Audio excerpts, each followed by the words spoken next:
launch of the project Rivers, and I'm extremely grateful that you both accepted to being here today, and also to Patricia to help us to coordinate everything. It's an extremely high honor to have you here at the university and being part of this course. Also for the students to be in direct contact with such a well-known indigenous leaders who have a really long trajectory on defending indigenous people rights in their own countries in different levels, and both have now one of the highest, actually the highest UN positions regarding the protection and the defense of indigenous people rights. So we have among us here Victoria Tauli-Corpus, who is a current Special Rapporteur on the Rights of Indigenous Peoples within the UN system. She is originally from the Philippines and belongs to the Kankanaey Igorot indigenous peoples. Prior to her mandate as Special Rapporteur of the Rights of Indigenous Peoples, she was the president of the UN Forum on indigenous issues between 2005 and 2010. She is a consultant on. I'm sorry, but don't read I'm enough already. I have one in Spanish. Yeah, that's okay. Don't read anymore. Anyway, I'm really grateful. I'm really honored. Okay. As I said, the students are coming in. Okay. Okay. Then suddenly the room is smaller. Yeah. So I just started to present to everyone Vicky Tauli-Corpus, who is the UN Special Rapporteur on Indigenous People Rights. And we have also the honor to have among us Nuorgam, who is the current chair of the United Nations Permanent Forum on Indigenous Issues.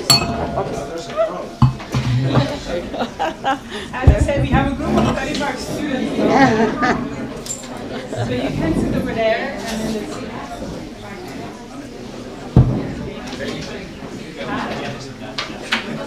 All of them understand English. They're postdoc. Okay. Well, theoretically. Theoretically, okay. As Alfonso was saying yesterday, they should, but. Exactly.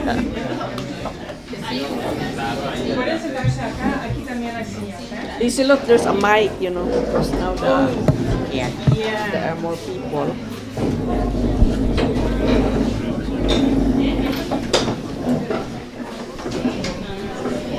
I'm sorry. That's okay. Okay, good afternoon, everyone. Happy to see you. Really happy that you found the place where we're going to have this seminar as part of your course on social movement and transnational actors. I'm going to quick because time is running. But as I said, I'm extremely grateful that we have among here today and among US students studying social movements. Vicky Tauli-Corpus, who is a current UN Special Rapporteur on the Rights of Indigenous People. She was a previous chair on the UN Permanent Forum on Indigenous Issues between 2005 and 2010. And we have among us also Nuorgam, who is the current UN chair of the United Nations Permanent Forum on Indigenous Issues, actually since April this year. She is originally Finnish Sami, and she is also a member of the Sami Parliament of Finland. And the setup of today is actually hearing from direct voice, because so far we haven't been able to actually interact with indigenous or leaders, human rights defenders directly. That's why that we invited both to this seminar, so US students can directly hear from those prominent indigenous leaders how have been their experience been in defending indigenous people rights in their own country within the UN system. Patricia Borraz will moderate this session and this conversation. Patricia, thank you for accepting this role. Patricia is originally from Spain and has been working on indigenous issues, 20 years, 30 years, maybe even longer. And she's currently part of the external team of the special rapporteur of the rights of indigenous peoples. So thank you very much. As I explained, so we asked the students to prepare questions in their teams. So, but we give first you the floor, and then we can get over to the students. Thank you so much. Okay, so the idea would be for both our guests to have an intervention of about 10 minutes, basically dealing with their experience as indigenous leaders, indigenous representatives that entered the UN, and how was the translation of the aims of indigenous peoples into the actual human rights system. And then we have been told that you have questions prepared. So from your questions then we could start a dialogue, if that's agreeable to everybody. So shall we give the floor to Vicky first? Okay. Will you? Is this thing working? Yeah, it is. I think it is. Okay. Thank you very much. Thank you very much for coming to listen to us. Well, my name again is Vicky Tauli-Corpus. I am an indigenous person from the northern part of the Philippines. We have a population of like 1 million indigenous peoples. Indigenous peoples in the Philippines are like 15% of the total population of the country. So we are around 15 million in number.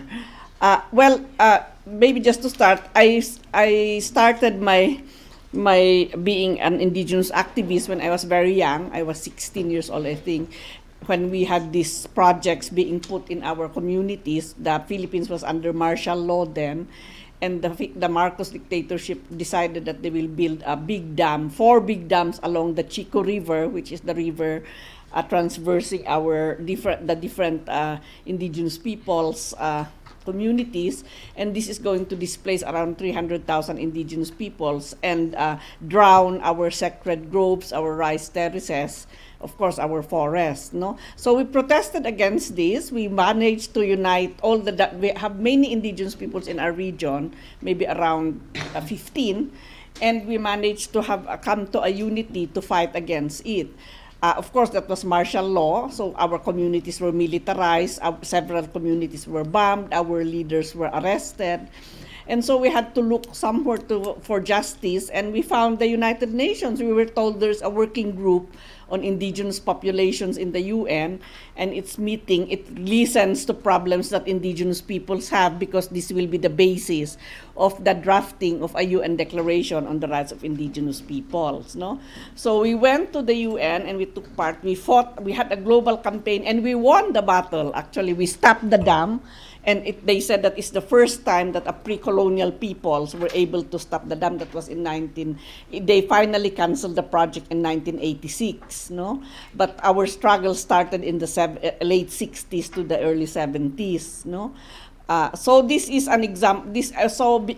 That's the other one part of it. The other part was there was a logging concession offered by the dictator again to his friend that will log out our pine forest, and we fought against that as well. We had we united amongst ourselves, and eventually the whole thing stopped as well. So we had 2 successes that strengthened the indigenous movement in the country. The indigenous people's movement started with us until then we helped build the indigenous movement in the country. And in 1996, we lobbied strongly for inclusion of indigenous peoples in the Constitution. And in 1996, a law was developed, which is called the Indigenous Peoples' Rights Act. It was like a clone almost of the former UN declaration. So myself, I was assigned to by my organizations to go to the UN to help in the drafting of the UN Declaration on the Rights of Indigenous Peoples. So I was there from 1985. That was the time that the declaration was being drafted by a group of experts, but Indigenous peoples came in their numbers. And I was one of the few ones from Asia. At that time, the other one was, the first other Asian was from Bangladesh, a Chakma, no? So we did the work. We negotiated until it was adopted by the experts. It was brought to the Human Rights Council, and a technical a working group was established, and we had to negotiate with the governments, because in the initial one it was more about with the experts, but each time it's an intergovernmental process, and we had to negotiate. It was not an easy thing to do. It started in 1995, and so we started to negotiate the articles of the declaration, and that's how we got all the until in 2005. I think we finally finished, so it's 10 years, so it's like 20 years. We finally finished the draft. It was adopted by the Human Rights Council, and it has to be brought to the General Assembly for adoption by the General Assembly. At that time, the African group of countries decided that they don't like the declaration. They have never been involved in drafting it, so they they didn't pass the resolution which adopted the declaration. And what we did as the International Indigenous Movement was to get our friends from Africa to come to New York to stay there for several weeks so that they can meet the ambassadors of Africa and convince them to do it. At that time, I was already the chair of the Permanent Forum, so I also had an opportunity to meet with the ambassadors. And so I went to meet Namibia and Botswana, who were the ambassadors who were heading that African group. So a concerted effort was done for all of us to convince the Africans to drop their resistance against this. And we finally got it. And so in 2007, in September 13, the UN Declaration was adopted. It was adopted through a vote, as you may know. 144 voted for it. 4 countries voted against it: the US, New Zealand, Australia, and Canada. These were the 4 countries who voted no. So again, being the chair of the forum, we reached out to them, to these countries, to say that, can you drop your objection or change your vote? And I think it was in 2009 when they came to the Permanent Forum and they said, okay, we are going to drop our, to withdraw our no vote, and we will endorse the adoption of the declaration. So, and all of this, I'm telling you this because this all happened not because of the concerted effort of indigenous peoples coming from all over the world, from the 7 geographical regions where indigenous peoples live, and really planning ourselves, meeting every day, every night to decide on how to do this. And along the way, we also decided that we want to have a higher body within the UN that will deal with indigenous peoples' issues, because everything was in Geneva. And that's where we also lobbied very hard for the establishment of the Permanent Forum on Indigenous Issues. Also, the Special Rapporteur, this mandate that I'm holding now, Special Rapporteur on, at that time it was called on the Fundamental Freedoms and Rights, Basic Rights of Indigenous Peoples. So this was passed through a resolution that was in 2001. At 2001, I think. Yeah, even the Permanent Forum resolution was also passed. And so we have these 3 bodies, and eventually we also, the indigenous peoples together with the NGO supporting them, also lobbied hard for the expert mechanism on the rights of indigenous peoples, which meets in Geneva. So that maybe just to conclude, I think that the new thing that the indigenous people brought before the UN is first the whole concept of collective rights. As it was mentioned by the Ambar earlier, that it's about individual human rights, but actually the UN Declaration on the Rights of Indigenous Peoples is clearly about collective rights, and that was a big success because we have been facing a lot of resistance from France, from the UK, saying that having collective rights in the UN human rights regime will destroy it, because human rights is really about individuals, which we totally disagreed with, and we managed to get the UN Declaration on the Rights of Indigenous People. So that's one of the first major contributions that Indigenous peoples have done in changing the UN. Secondly, the UN Permanent Forum on Indigenous Issues. These kinds of bodies usually are composed of governments. But we said, no, there have to be equal number of government experts and equal number of indigenous experts. No? So in the end, we got that. So it's composed now of 16 expert members, 8 of which are coming from the government and 8 from the indigenous representatives from the 7 regions of the world. No? So that's another success. We managed to bring a body at the General Assembly at the UN in New York under the ECOSOC, this is the Economic and Social Council, which has an equal number of participants, not just purely government, but a mixture of both. And then, of course, we had the mandate, that is a mandate on the special rapporteur, and then the expert mechanism, which also is equal numbers of government and indigenous peoples. No? So I think those are some of the key achievements of the indigenous peoples, the transnational movement of indigenous peoples. No? And the major factor, I think, is really the fact that we did a lot of processes to unite among ourselves. We are all different peoples, but based on the framework of the UN Declaration, we managed to unite on that declaration. And of course, that was also the basis for all the establishment of these spaces within the United Nations. And for myself, who has seen, the process from the start, I would dare say that actually indigenous peoples are one of the most successful social movements in terms of utilizing the UN, to push and to get their rights known and protected. Of course, not everything is being implemented as we would like. There's still a long way to go, but the steps, the major steps are there, and it's up to us to further strengthen ourselves and to really assert our right to self-determination, our right to our lands, territories, and resources, and of course all the other rights contained in the Declaration.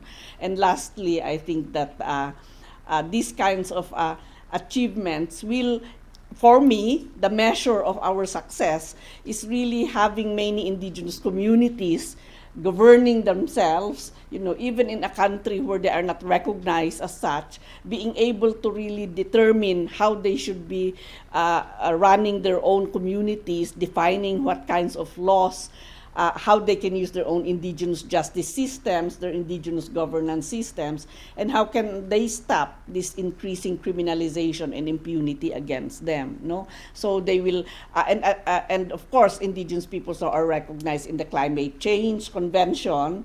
There is now a platform for sharing of indigenous knowledge in the Convention on Biological Diversity, as well as even in the Green Climate Fund for the climate change, for instance, we managed to get an indigenous peoples policy within. And many UN agencies have been pushed to establish their own indigenous peoples policy, which are safeguard policies that says do no harm, but do good, also to promote indigenous peoples' rights and their concepts and visions of development. Thank you very much.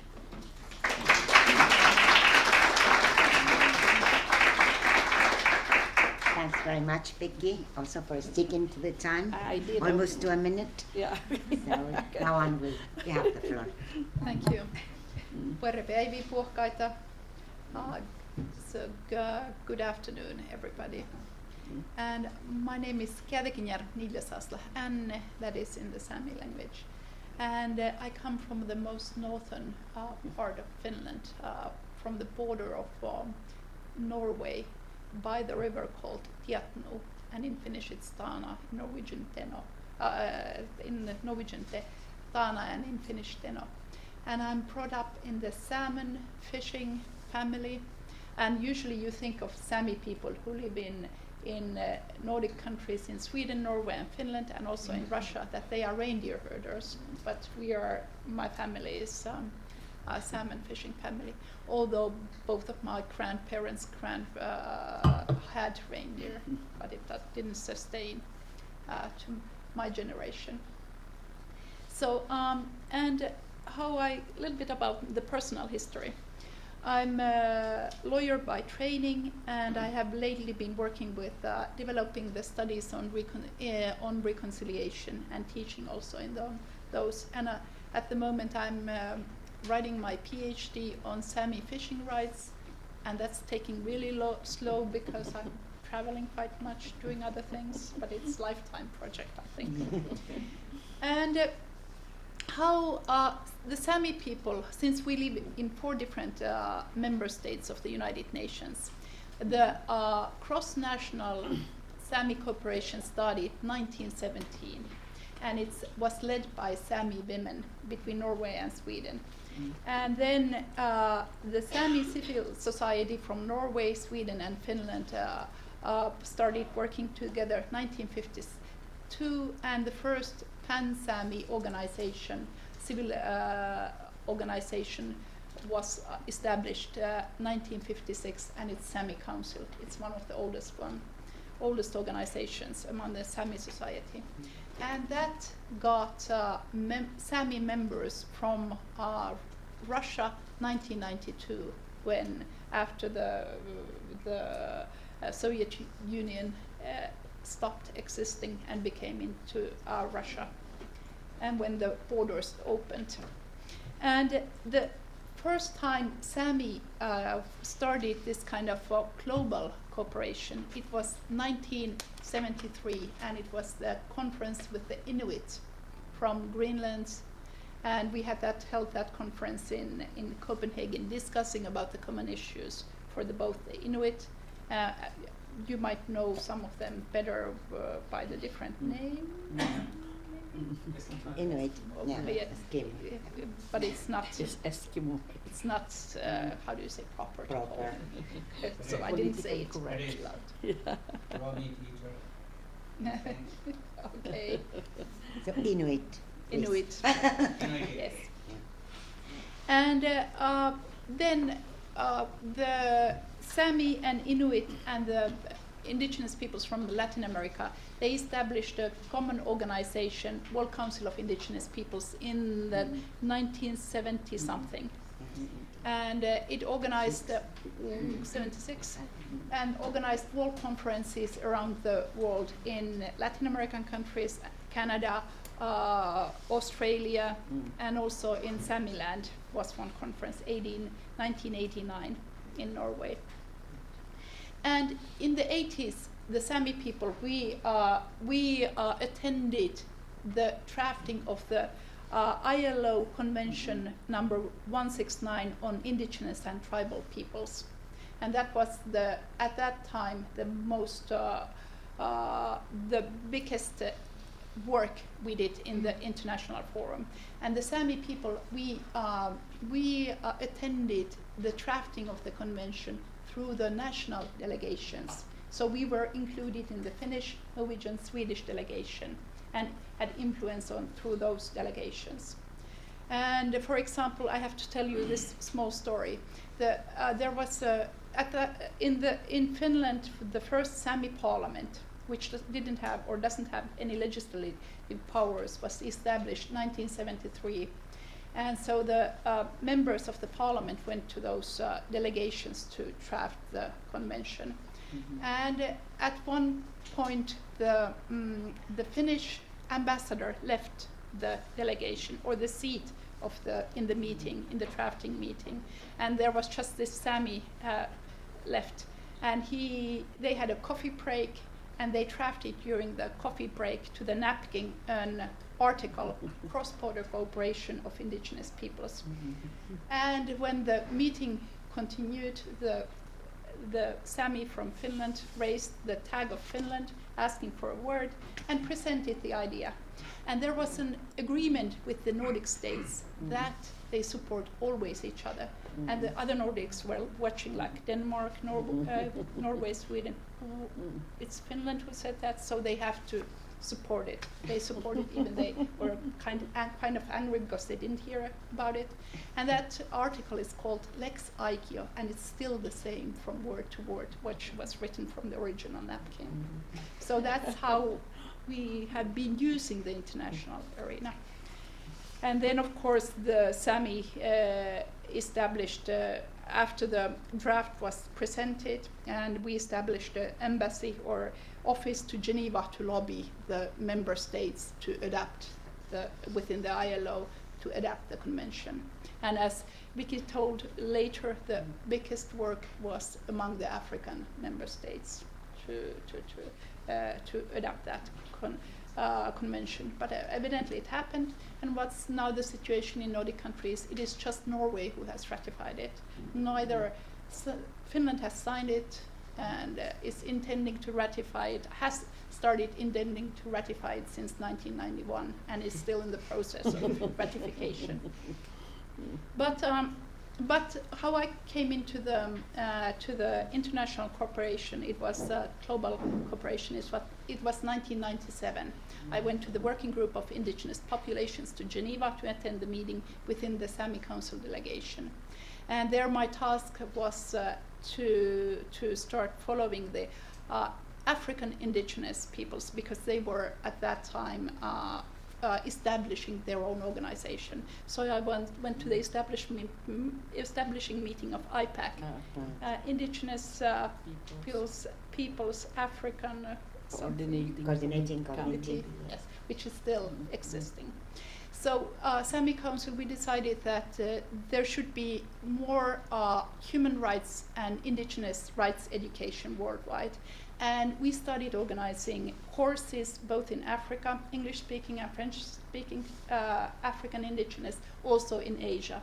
And our aim was to organize these global courses, invite the best lawyer, legal minds, and other minds. Vicky was one of them, to teach.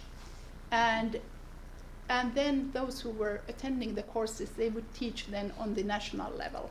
So, and that happened. That went really well in Asia, because you had been organizing after that so many courses, and same happened in Africa. And Vicky mentioned about the declaration. That was really important step for all of us, because that declaration gave us, it is of course, it's the minimum standards of indigenous people's rights. So it's just the minimum. And they are based on other international instruments instruments in international law. So they are not invented from the air or somewhere from the. But that instrument became quite quickly the basis for the international indigenous movement globally. And since it was adopted by the General Assembly 2007, it has been the basis for the work also at the Permanent Forum, Special Rapporteur, MRIP. We all take the articles from the declaration and discuss them, how they can be implemented. And 2014, there was a World Conference on Indigenous Peoples, as part of the General Assembly meeting in New York. And in that General Assembly meeting was adapted, how do you call that? Outcome document of the World Conference on Human yes. Rights, Conference on Indigenous Peoples. And that's, together with the declaration, is our roadmap to develop the indigenous rights within the UN. And at the Permanent Forum, as Vicky stated, we have 16 members, half of them nominated by the member states and half come from indigenous side. And some of the members of the member states, they are indigenous, but not all. And at the moment, if we look at the composition of the decision making first of the permanent forum, is consensus decision making. So the governmental representatives of the permanent forum, they can have a say if there is a progressive or forward-looking proposal of the permanent forum, they can block it very easily. And at the moment, we have governmental members from United States, Russia, China, Mexico, Peru, Cameroon. Who else? From the Pacific, do you have? Pacific, we don't No, have any. we don't have any. Yes. Because they are only Iran. dependent on 5. Iran. Yeah, So, of course, sometimes within the permanent forum, we'd like to have all these, progressive indigenous rights programs and so on. But there are the governments to work with us, and we have to work with them because we have to get financing. And at the moment, within the UN, there is a reform going on in UN reform, which changes the structure of the UN offices in country-wise. And now when there is this UN reform, we try to, in each country there is a residential coordinator whose task is to report to the UN and gather information. And we try to get each country office to also to report about indigenous rights. That's our goal now. So we are working with the basic issues. And also what we are working now is that, as Vicky mentioned, that there are in different UN agencies, there are like ILO, UNDP, there are indigenous policies or policies on indigenous peoples. But we try to push them a little bit further. We are asking them to create indigenous platform arenas, forums within the United Nations agencies, specialized agencies. And the last one we did that was with ILO, even though they have the convention, but they don't have, indigenous do not have access to the organization as such. So we did that, and then we also talked with FAO to do the same. So the themes, going back to the permanent forum and the themes, Vicky mentioned that self-determination and land, territories and natural resources, those are the most prevailing themes in our meetings. And the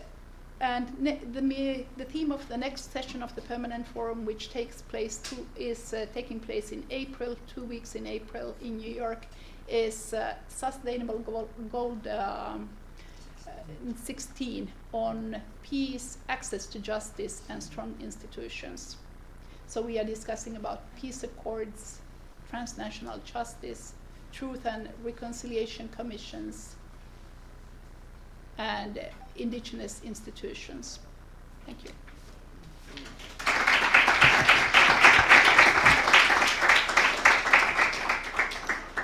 Thanks very much, Han. With this sort of introductory comments from two experts, indigenous experts that have been and are playing a very relevant role within the UN system, I think now we can listen to the questions you have been preparing, so both of them can answer, and we can start the dialogue.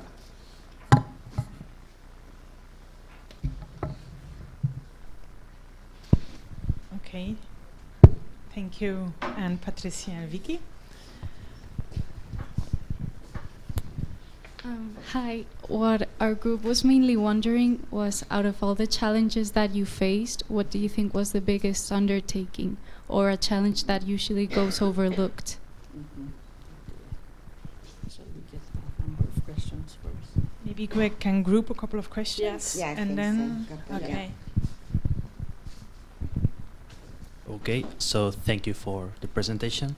our question is the next one. After having traveled to so many countries and having experienced, having studied in depth this situation of people of indigenous groups, what state or regional government would you consider the most successful regarding the respect and the protection of human rights in indigenous groups?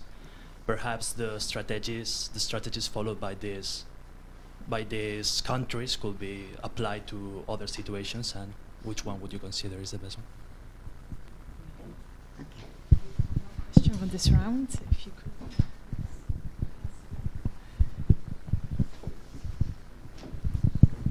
Hello, thank you very much in the first place for the conference. So in our team, we had a question and we're wondering about, well, we have talked about the role of international institutions in tackling indigenous people's rights, but we were wondering also about what is the role or the position that is taking the European Union in this aspect, although I think that there, if I'm not wrong, it's only the Sami people, the only indigenous community in the European Union, but we were wondering about the measures, specific measures that they are taking, or their position in general. Thank you. Okay, do you want to go question by question or the whole questions? So the main challenges you face in your work, what is the best stated the world in terms of indigenous people's rights, and can we use that as best practices?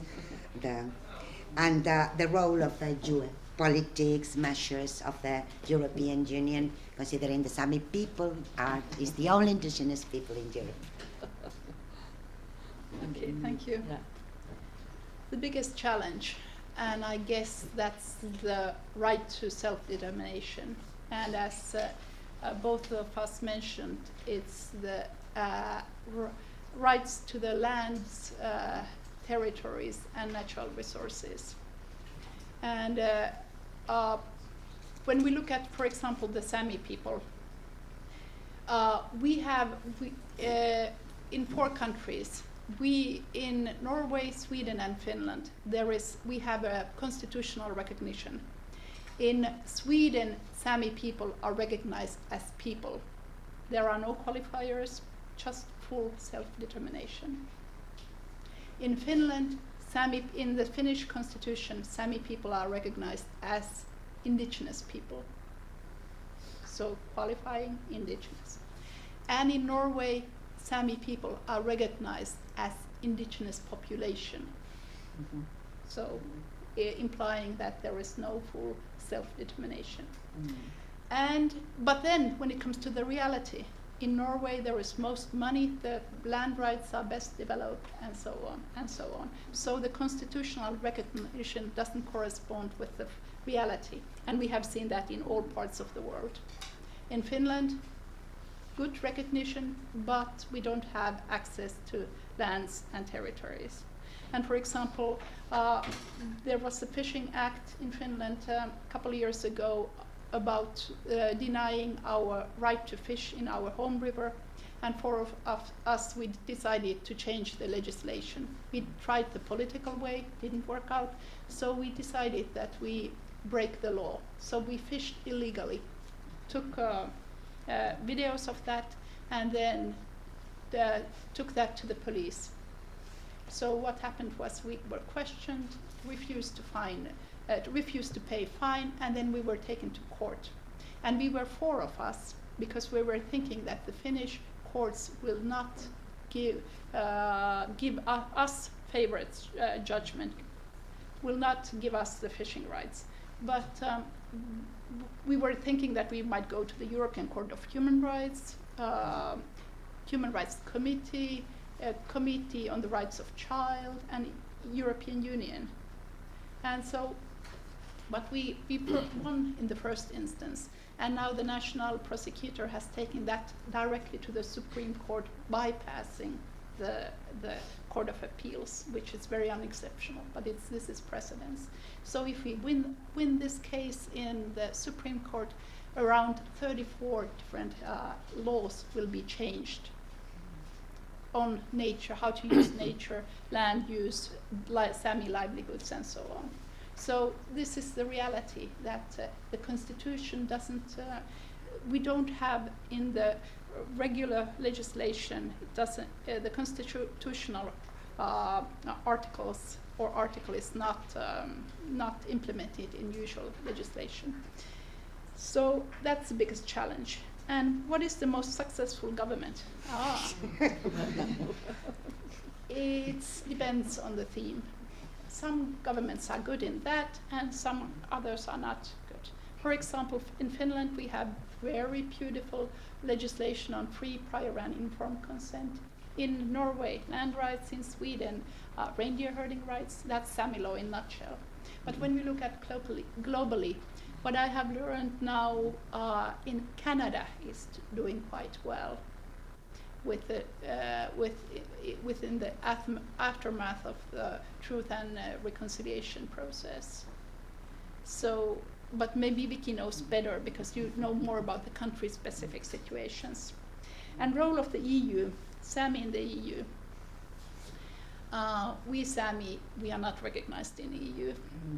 So the EU's external policies on indigenous peoples are much better than internal EU policy on indigenous peoples.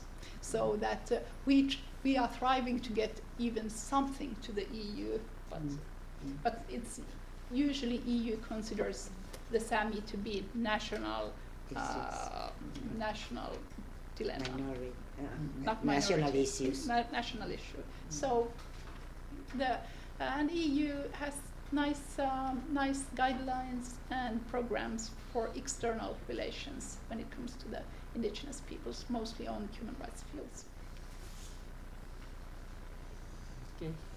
Yes, well, the biggest challenges, just as Anne has said, I think the biggest challenges for indigenous peoples, despite the fact that there are instruments that protect their rights, our rights, is that really the implementation of the most basic, the foundational articles on the declaration are very hard to be, I mean, they are not very easy to implement, no?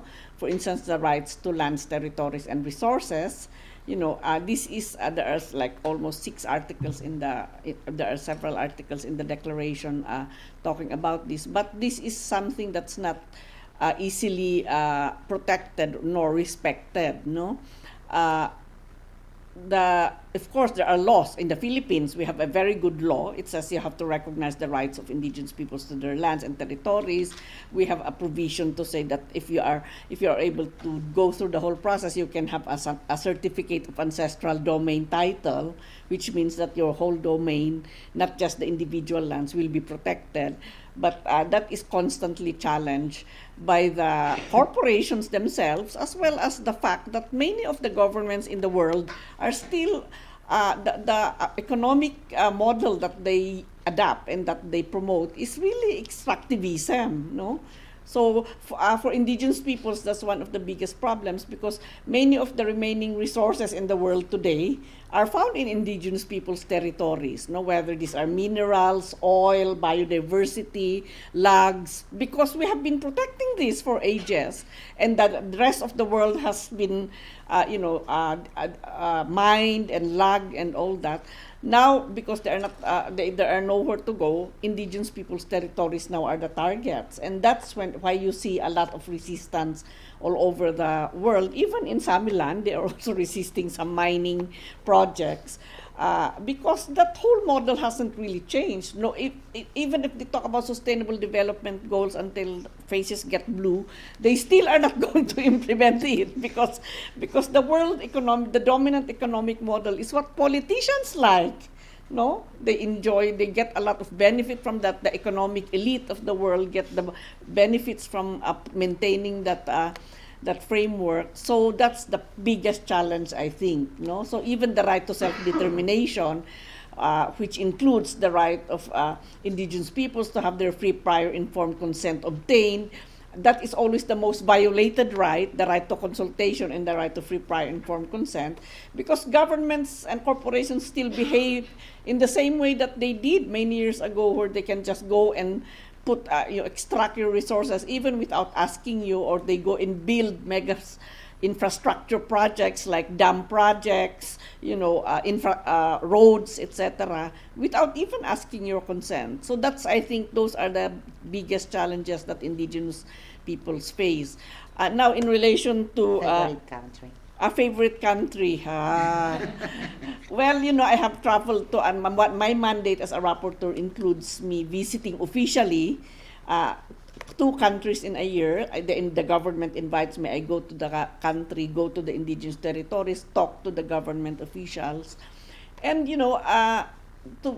in Latin America, which is one of the region which has a more advanced legal frameworks in relation to indigenous peoples, you can see some good things that are happening there because, number one, indigenous peoples, of course, the movements are stronger. They are able to assert and claim their rights, so they are able to change the legal framework, and some of their rights, like to their lands, are also recognized. However, increasingly they are facing lots of challenges as well, because of as I mentioned, the extractivism that's really the dominant form of them gaining any kind of revenue for themselves. Of course, Canada to a certain degree has some good, they also have some laws. There are now British Columbia, for instance, have passed that the UN Declaration on the Rights of Indigenous Peoples is part of their law. So there are those kinds of developments that are happening. But I cannot really say that I have a favorite country because most of the countries are still not in a level which I think can be praised or can be used as best practice. As Anne said, it also depends on the theme. For instance, if the theme is like, conservation of biodiversity, there are some countries that recognize indigenous people's rights to their biodiversity, but they still are not giving the right protection and support for them to continue doing those things. So that's the problem. And finally, just European Union. European Union. Maybe I not talk on the European. They do have the policy, but I talk about the other multilateral bodies like the Inter-American. In the Americas, they have the Inter-American Commission on Human Rights, and they have the Inter-American Court on Human Rights, and that's what indigenous peoples use to file cases against the governments. There have been favorable decisions in favor of the indigenous peoples. Unfortunately, many of these decisions are not implemented in any adequate way, or in some countries they are not even implementing it. In Africa, you have the African Commission on Peoples and Human Rights, and they also have the court. And there are some cases, a few cases where they won, like the Sengwer in the Ogiek in Kenya won their claim, for their rights to be recognized.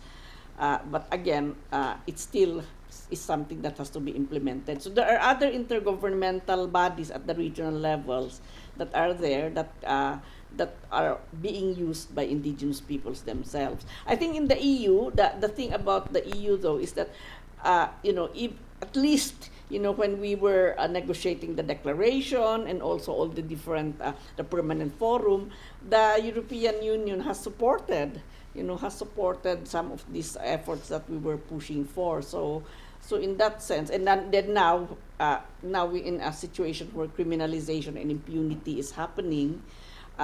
Many European countries are also speaking out to defend indigenous peoples, So I think that's a good thing. Of course, it's not enough because we can still see a lot of people being killed, like the recent killing of the Colombian indigenous governor and her guards, and the recent data says in Colombia alone, 7 people were killed in 1 week. So 1 was killed every day. So that's the bad situation that's happening now, which tells us that we have to boost up the capacities of these countries, of the states, to speak out against these kinds of human rights violations. Thank you. Okay, next questions.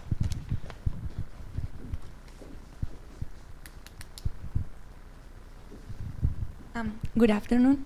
I would like to know what are, in your opinion, the main limitations of United Nations mechanisms as far as the protection and fight for indigenous rights is concerned.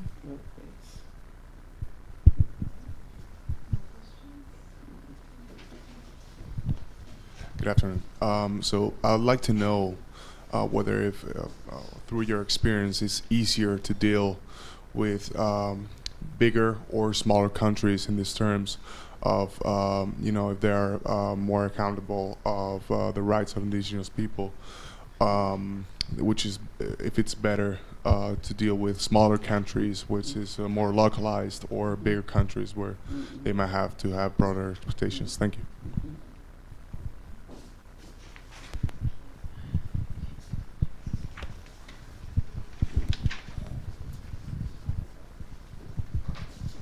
Okay, so good afternoon. We would like to know what can the state do for the sociocultural involvement of these groups in the society. That is, for their social acceptance and tolerance once they are legally recognized. Because one thing is the legal recognition, and other different thing is like society really accepting them and respecting them. So both are necessary. So what can the state do, or what does it do, actually? The acceptance of around the society. a broader society. Yeah.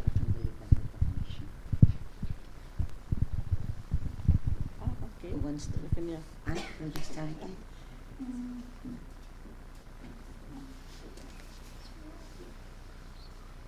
Yes.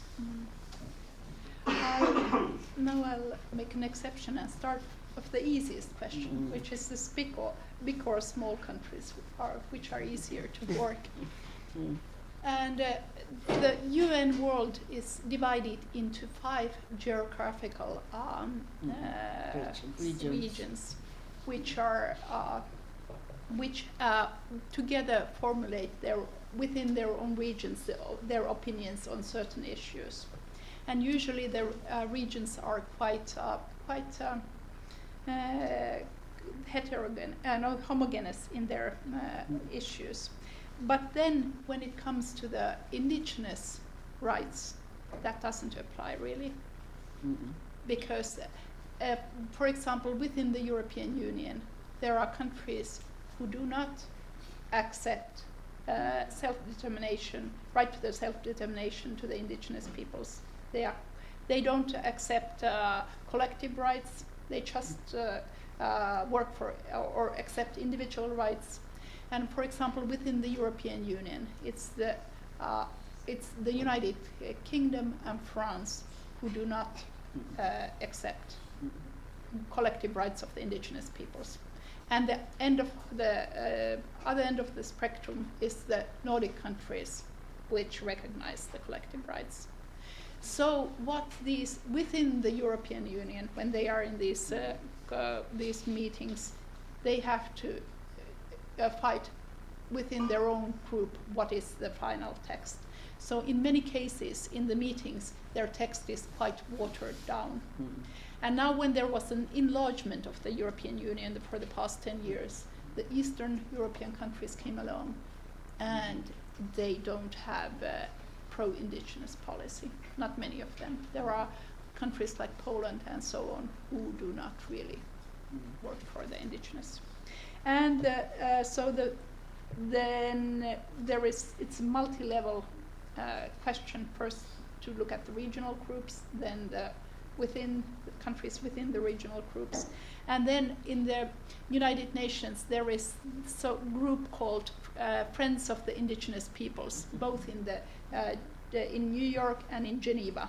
And they try to, those countries come from all parts of the members come from all parts of the world. And they try to have a common opinion, which then they lobby within their own regions. So it is, we have to, usually when try to lobby something within the UN, we try to speak with friendly states, and they speak with their friends, and then we speak with not so friendly, and then we leave out the a little bit hostile countries. But and the limitations of resources, and there is lack of understanding the concept of indigenous peoples and their rights. And for example, in Africa, people, some member states say that we are all indigenous. They don't understand that there is a difference between hunter-gatherers and pastoralists and rest of the tribals in Africa. And usually the indigenous are among the most poor, and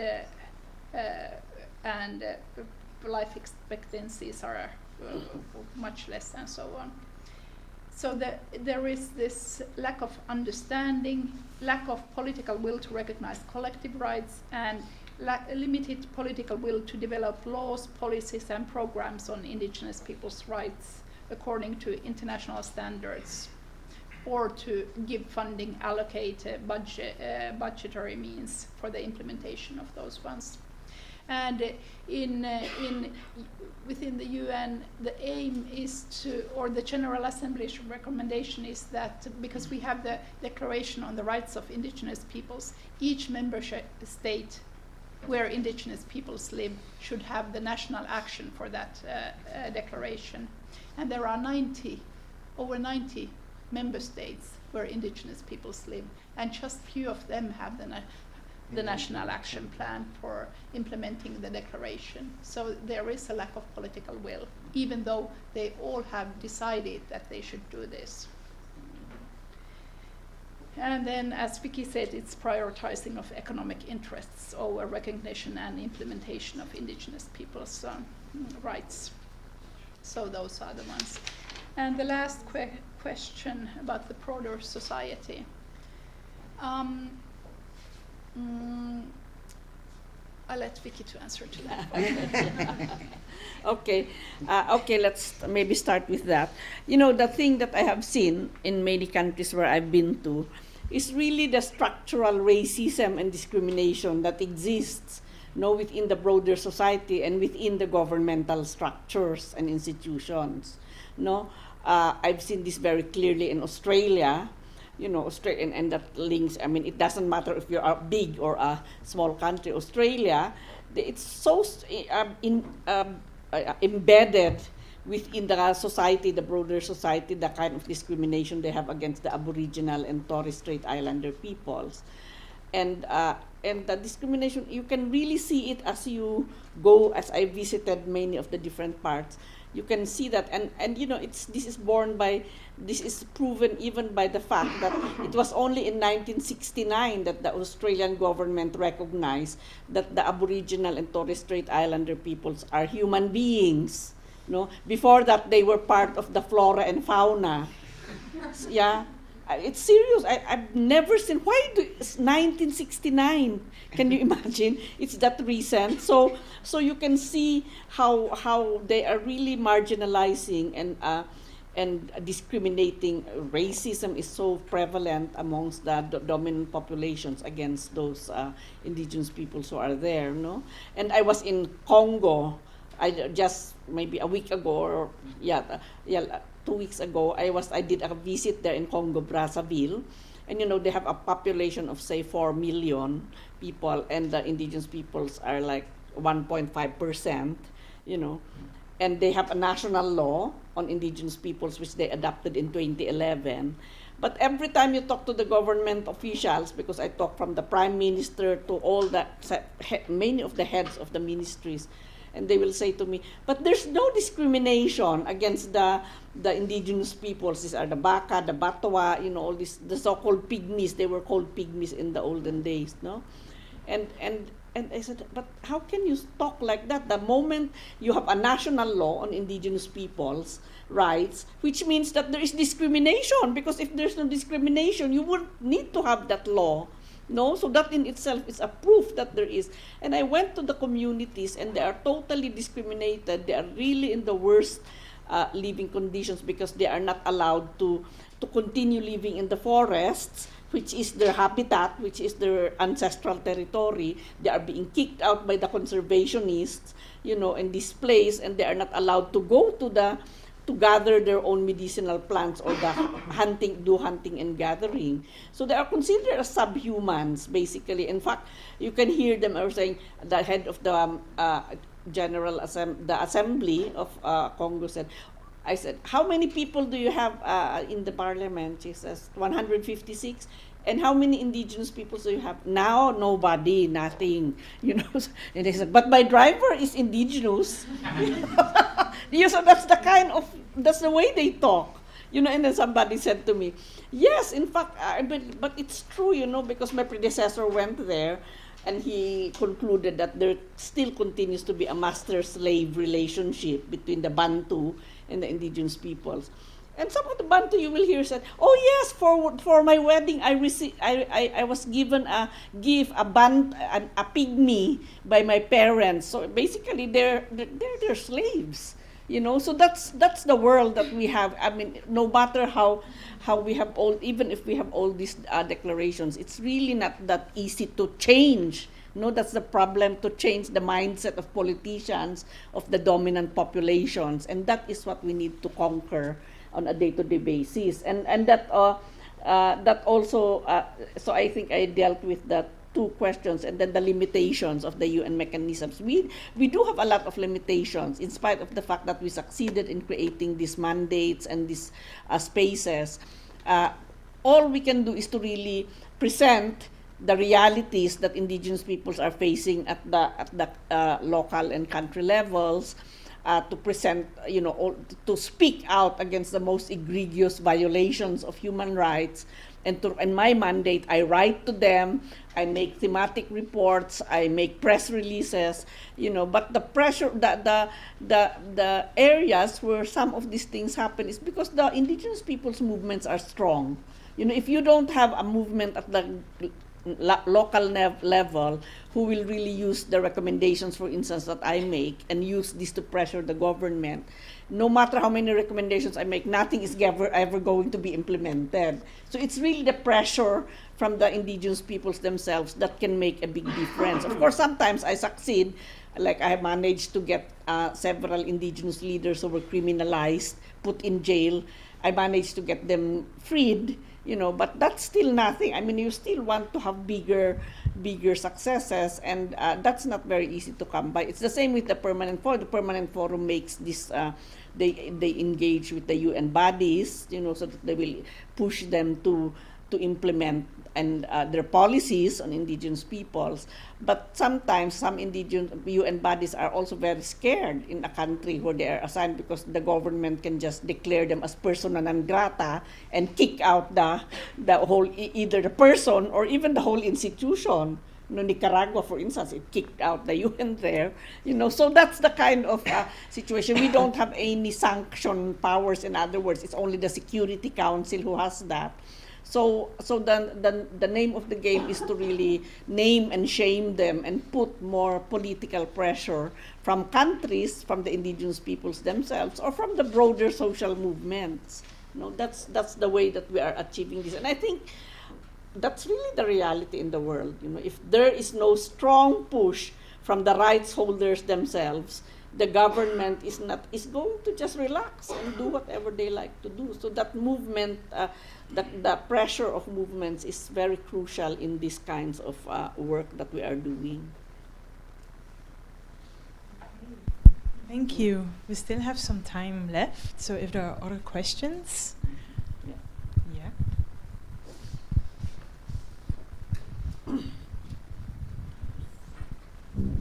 Hi, I'm just trying to be the devil's lawyer.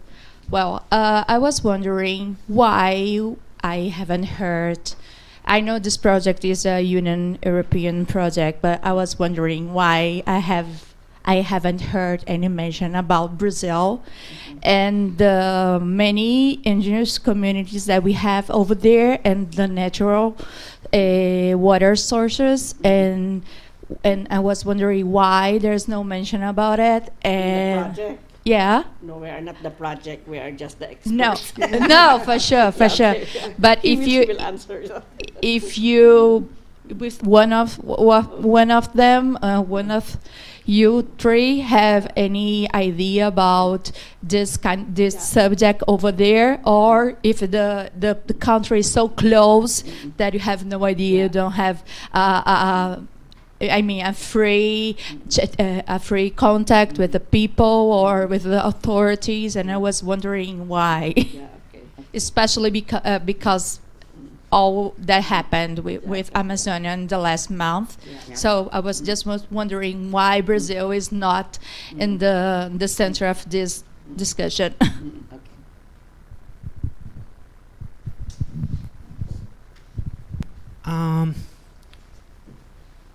Well, I have been hearing many times, and that is my own experience as well, that there is this huge gap between what the international instruments say and its implementation.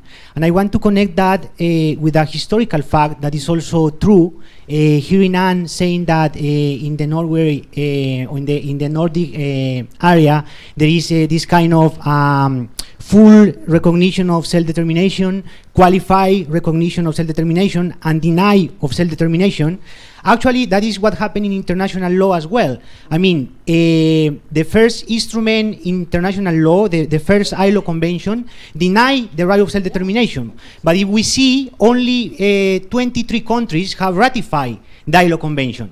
And if we see around that 23 countries, there is Spain, for example, there is the Netherlands, for example, which are countries that don't have indigenous peoples. Instead, there are a lot of Asian and African countries that don't have ratified the convention. Then, if we see the current ILO convention, what happened is that the Article 1 of the convention denied the right of self-determination because it talks about populations and not indigenous peoples. It says the word of peoples doesn't have the meaning that it has in international law. On the other hand, Article 35 of the ILO Convention says that if there is other international instrument which is more beneficial to indigenous peoples, it will apply, which will imply that according to the convention, the declaration has automatically cancelled all the things that are not favorable to indigenous people, let's say. And it was the position of the permanent forum with when Vicky was there, and know what is happening now. But my question is, taking into consideration that historical context, and according to your own experience, which will be better, to claim that, for example, that the declaration is not soft law, but is a binding document, and that we should acknowledge the full right of self-determination of indigenous peoples, or instead try to push self-determination through national courts, recommendations, and other kind of instruments like happen in Colombia, for example, in which the Constitutional Court acknowledge the right of prior informed consent without quote the declaration, but they acknowledge it. So, which is better for your own experience? One more question, if there is.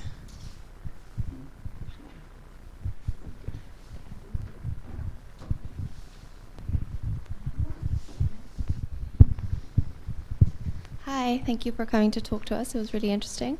I was just wondering if you could explain more about the Indigenous justice system, and also how effective it is in terms of protecting the rights of the women and children, advantages, disadvantages, talk a bit about the process maybe. Yeah, thank you. Okay. So I think we have about 10 minutes left. Yeah, and I had also one question, but we see how times go. Okay. How is it to be indigenous and women in those spaces of the UN? Okay. So 4 questions now. First, Brazil, the implementation gap, the strategy about the UNDRIP and ILO 169, indigenous women, indigenous justice systems, particularly with regards to women and children, and what is to be an indigenous women in such places as the UN. Okay, yeah. So, we start this time. Okay. About the Brazil situation in Brazil, we know it's severe, and it's one of the most of the hot spots of the world at the moment. And I have been member of the Permanent Forum for 3 years, and during my first year, we had a bilateral meeting with the Brazilian government. and the government, at that time there were several indigenous peoples endured violence by unknown military groups which were associated close to the government. And they explained us what has been going on, what the police had done, and so on. And last year we didn't. The second year we didn't have a meeting like that because at that time there were not severe violations. And this year it was the Funai and the old leader was still working, and we had a meeting with him and the embassy, and they explained what is taking place in the country. But in April the situation hadn't escalated yet, so at that time we were just worried about the existence of the Funai and its archives and these kind of small things. But so far we have, within the Permanent Forum, we are trying to work through quiet diplomacy, because there are all these European Union, all the Office of the High Commissioner of Human Rights and so on, speaking directly to the President of the Brazil. So we are, how do you say, small fish in a sea, so it's let them do the talking, but we try to do it other ways. And we have the next meeting in April, so this is going to be one of the issues to be discussed. And this is more a field of Vicky, because it's directly human rights violations. But we'll discuss it. And then about the ILO Convention, what is the best way of doing it? It is, at the moment we have, there is a small dispute going on within the ILO and Committee of Experts how to interpret the ILO Convention. Should it be interpreted according the latest development of international standards on indigenous peoples, or should it stick to the traditional interpretation of what are the consultations versus what is free, prior, and informed consent? So, in those countries which have ratified the ILO, they of course follow the convention. Not all of them, like Norway, it follows the declaration and its interpretation on the FPIC interpretation on the consultations. But then it depends on where you are, what is the reality, political reality, and so on, if there is a ratification. But usually we indigenous peoples, we strive for FPIC everywhere. And the declaration is the basis of the rights in international level, indigenous rights. And about the indigenous justice systems, I don't really know, because there are no justice systems prevailed as such in the Nordic countries. We have just parts of them, but not complete. So I let Vicky to answer that one. And working as an indigenous woman in the UN, I wouldn't know because I'm not a man, but but everywhere where we go, it's what gives how we are treated. It's the position you are having, and if it says chair Permanent Forum, there are some certain rules how we are dealt with, and same is with the special rapporteur. And then I ask one more question, and I ask this to Vicky as well. What is my personal goal within the UN, and yours too?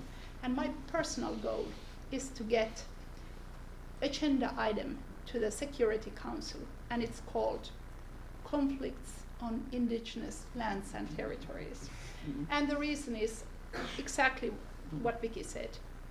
Security Council can grant sanctions. Thank you. Good objective. Okay. Yeah, well, about Brazil, actually, I did visit Brazil. No, I officially visited Brazil 2 years ago, I think. No, and I made a full report on the visit that I had in Brazil. At that time, of course, Bolsonaro was not the president. No, so it was a different situation that time because, in fact, that was quite one of the good examples because when I presented my report in the Human Rights Council, many of the Brazilian indigenous peoples were there, as well as the government. And in the end, they decided to meet. The Ombudsman of Brazil will put together a meeting between government agencies and indigenous peoples, and they will discuss my recommendations and talk about how to implement it. No, so to a certain extent, there were some few successes. No, for instance, after I left, the chief of the Tupinamba peoples in Bahia was arrested, put under house arrest, and immediately I wrote a letter, and then they released him. No, so at least those kinds of actions are being taken. I also managed to visit for instance, the Kayua Guarani in Mato Grosso. No, I saw how they were displaced by the agricultural plantation, the agribusiness interests, and they are just on the side. I talked to all of them. Several of them have actually rubber bullets in their bodies because they were shot at by the security guards of the companies. No, and but they are still fighting. You know, in fact they showed me even the graves of the people that were their own people that were killed. But they are still fighting, and they are still asserting their right that they should have their lands demarcated, etc. Of course, the story has changed totally with the new regime, and we did speak out. Several rapporteurs wrote a letter of concern to the government. Of course, Bachelet spoke out as well. No, so I think that's what's needed now for most people to monitor exactly the situation. And one of the biggest concerns that I have is, aside from, of course, all these people being deprived of their rights, but also the indigenous peoples in voluntary isolation, no? Because I think Brazil has the biggest number of these people. And during the fires, several of them were seen running away from their own territories. And it can lead towards a situation of genocide with this small number of people. No? So Brazil is something that has to really be monitored closely, you know, and at least there are some groups that are sort of at least focusing in it. We can do much more, you know, but we can still do much more. Now, in relation to the issue of indigenous justice, I made a report. Actually, I have a report. That was what I presented in September in Human Rights Council.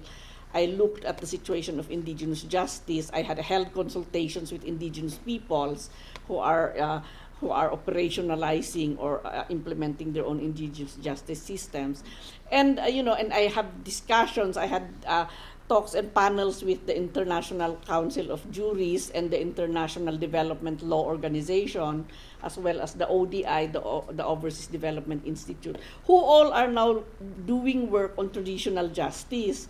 Because the conclusion of the ICJ, this Council of Juries, says that 90% of the cases in the world today are actually adjudicated by traditional justice systems. It's not the ordinary or the government system that does that.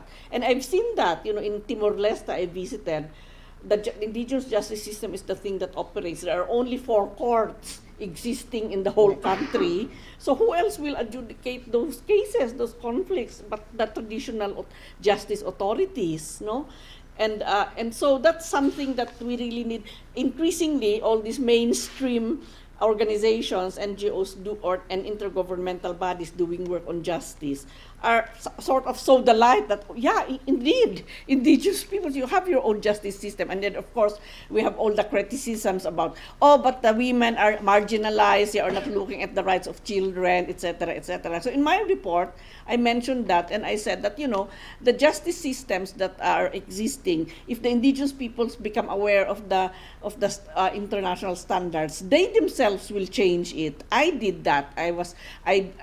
We work in an indigenous territory in my region. There were indigenous women whom we have been working with, and they were in that particular tribe. They are practicing bride price and dowry, and arranged marriages. But because we managed to empower the women themselves inside, they changed the whole system. So I believe strongly that as long as the women themselves with all those communities are empowered and they know their rights, they will be able to change it. But I don't think that in white people or anybody coming out from outside coming and telling them, oh, but you're violating rights of children, etc., it will not work. I'm telling you, it's not going to work. They will just look at you and say that, go back to where you come from. But if the indigenous peoples themselves are aware and they are willing to change their systems, because this is evolving, this is not something that's cast in stone. The indigenous justice system is also developing as we go along, and many of them are conscious of the international standards that exist, no? And so even in Ecuador, when I did a visit, I went to talk to the Constitutional Court and the Supreme Court. And I said, what about the indigenous justice system? I know that there are indigenous justice authorities whom you arrested and put in jail, because they got somebody to interrogate in their building and they were arrested on kidnapping, So there was a very old Supreme Court justice who said, yes, we are very discriminatory against the indigenous justice system, when in fact, a lot of these systems are the ones adjudicating the problems in their own communities. So we have to get rid of that discriminatory and racist attitude towards indigenous justice, saying that, oh, but they are lynching, and that's like the common picture that the indigenous justice authorities lynch and beat the people whom they arrest, and which is of course not also that's a generalization, it's a stereotype, and the justice himself recognized that. So my proposal is really to work towards looking at how the indigenous justice system and the ordinary justice system can be harmonized. How can the ordinary justice system really support and enhance the positive aspects of indigenous justice and help change also those which are not in compliance with international human rights law. And we talk about this in the declaration. In fact, that's why we have an article on indigenous children and women saying that indigenous peoples themselves have to ensure that their indigenous, the justice systems are compliant with international human rights standards. No? So there are all those safeguards put in place, and I trust very much the indigenous peoples to also change their own system, because that's what they do. I mean, in fact, they told me, we have this justice system since even before the colonization started, and we have evolved significantly from where we were, no? So that's and you have a look at the report. It's in the website. I also have a report on indigenous governance, which of course includes indigenous justice, and also the how to ensure that rights of women and indigenous women and children are also protected, no? And finally, the point, what was that? That was on indigenous women. And indigenous women at the UN personally, okay. And then exactly. question. Yeah, well, I'm the first indigenous woman who became a rapporteur. The first two rapporteurs were men, no?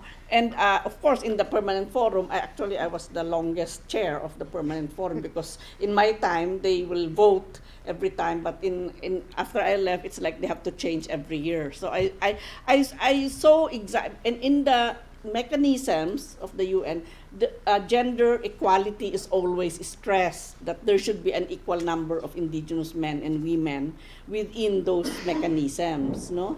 So that's one, and so that consciousness is very much embedded. We have strong indigenous women's movements. I helped create the Asian Indigenous Women's Network. So there are very strong indigenous women's movements that are also engaging with these same processes. So it's a good development, no? Because now more and more indigenous women are asserting. What is my goal for the UN? I'm ending my term next year already. That's your goal? That's my goal. I think my goal is to really, of course, to support your goal of getting the Security Council to have a body, or at least a working group on indigenous peoples. I think that's the higher goal that we should aim for. But not just the not just the, of course, Security Council, all the UN agencies who are operating within the country level should really be more aware about indigenous people's rights and should implement their own policies, because what I see on the ground is that some indigenous UN organizations, UN bodies, they also are very timid to speak about indigenous peoples, no? Because this is something that's very sensitive to the governments, and as I said, if it's sensitive, they don't like to offend the host government where they are. So I think that we really need to embed human rights within the whole human rights, within the whole UN system. And it's not just something that belongs to Geneva. It has something that to be mainstreamed in all the work that the UN system is doing. Okay, thank you. I think we have to stop because the students have also other classes. But I'm extremely grateful for being here, for sharing such a rich experience that you both have within the UN system, but also at other levels in your own country, at the regional level and so on. It was a very learning experience. And also thank you to the students for coming, for participating, for preparing your questions. And for the students, don't forget to sign up. There is something, a paper circulating. Okay, yeah. So thank you. And with this, we're gonna close actually the launch of the Rivers project, and I'm looking forward to all of you to future events and seminars that we're gonna organize here at the university and also at other places in this world. Thank you so much.